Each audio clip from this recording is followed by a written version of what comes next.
Chess is a really old game, almost 2,000 years old. Chess is a game where two players play against each other on a chessboard made up of 64 squares, an 8x8 grid. Each player gets a bunch of different pieces that they use to try and go after the other player's king. What is it called when you get the other side's king? Checkmate! You're right. Today I'm going to teach you about the different pieces, how they move, and how to checkmate. Each of the 6 different kinds of pieces has its own shape for moving. Most pieces cannot move through other pieces. Only the knight can jump over anyone who gets in his way. Also, no piece can ever share a square with another piece. This square isn't big enough for the two of us. Sorry. However, they can be moved to take the place of an opponent's piece. That's how you capture the enemies. Now, let's go meet our team. The king is the most important piece, since losing him means the end of the game. But he is also one of the weakest.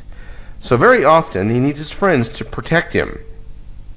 The king can move one square in any direction, up, down, to the sides, and diagonally. See, this would be one move. Now, after my opponent's move, I can go again. For example, here. How many moves will it take me to get to the edge of the board? 3. That's right.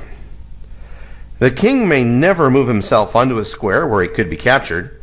There's no losing on purpose. If your opponent ever moves their king onto a square where you can take it, don't grab the king and laugh, I win! Instead, you should explain why they can't move there.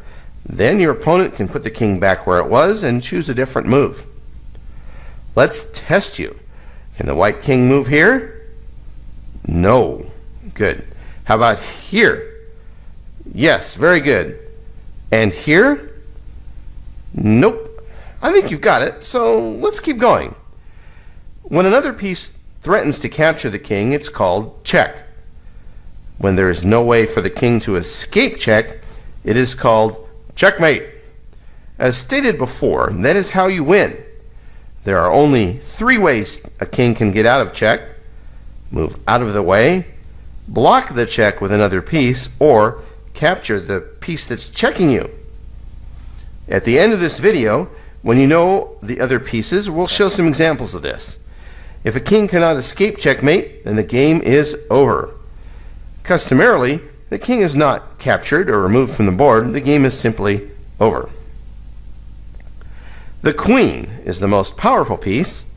Like the king, she can move in any one straight direction: forward, backward, sideways, or diagonally. But unlike the king, the queen is very speedy. In fact, she can move as far as you like, as long as she does not move through any other pieces. Hold on. And, like with all other pieces, if the queen captures an opponent's piece, that's the square she stops on. All right, 30-second super intense practice. Can the queen move here?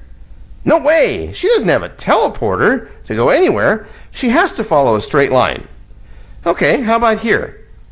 Yes, good. Can she capture this piece? You bet. How about this one? Yeah, him too. And this one?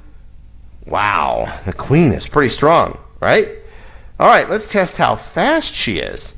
Can she get to the top of the board in one move? Yes. And what square would she land on? That one. How many moves would it take her to go to the left side? 2. Test complete. She's very fast. The rook is also sometimes called a castle. Some of my friends like to call it a tower of power. That's because usually rooks look like towers or castles, and they're pretty strong too. The rook moves much like the queen as far as it wants, along straight lines, but only forward, backward, and to the side. Easy peasy. Let's get right to practice. Since practice makes good, that rook right there, can he move here? Can he move there? Can he catch this piece? How long to get to that side of the board? Very good. Next is the bishop. Bishop is the other half of the queen. It moves as far as it wants, but only diagonally. When I was a kid, my brother and I used to stack a bishop on top of a rook to be an extra queen. In the starting position, the bishop sits next to the king and queen, like advisors.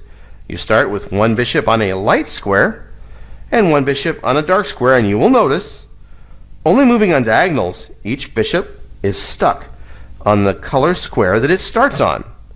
Let's move this bishop around and try to get him onto a dark square. Wow, that was totally impossible. Luckily, his buddy is here to cover the squares he can't. Bishops work well together because each covers the squares the other one can't. What time is it now? That's right, test time. That bishop right there. Can he move here? Correct. Can he move there? Excellent. What about this other bishop over here? Can he go there? Nope. But he can go here, can't he? Right? Excellent. The knight is our next study. The chess piece for a knight, it looks like a horse. Now really, the horse is supposed to have a rider who's brave or not so brave. But it's hard to design that way.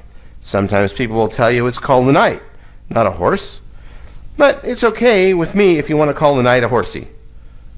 Knights move in a very different way from other pieces, going 2 squares in one direction, and then one more move at a 90-degree angle, just like the shape of an L.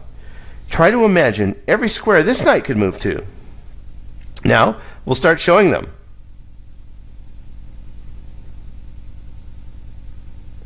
Knights are also the only pieces that can move over other pieces.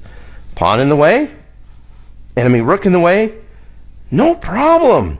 People often say knights hop because of that special ability to hop over other pieces. Check out these knight hops. Yippee! Here I go. Now I'm going to capture someone. Whee! Okay, now wait. You notice something very special about those hops? The knights change square colors with every move. Remember that. There'll be a test later. Now, the pawn. Let's meet the pawn. This is a pawn. This is also a pawn. And this is a pawn, but this is a pawn. Not a pawn. Pawn is spelled P-A-W-N. The pawn is the smallest piece on the board and the slowest, but it has a lot of potential. Half of your starting team is pawns, so it's very important to understand how to use these little guys. Even though they're not very strong, pawns are unusual because they move in one way but capture in a different way. When they move, they just go forward, but when they capture, they go diagonally. Pawns can only move forward 1 square at a time, except for their very first move, when they can move forward 2 squares or 1. Pawns can only capture 1 square diagonally in front of them. They can never move or capture backwards. Because pawns move and capture differently, the pawn is the only piece that can get blocked by your pieces or enemy pieces. If there's another piece directly in front of a pawn, he can't move past, or he can't capture that piece either. Of course, your pawns would never capture your pieces, but that's another story.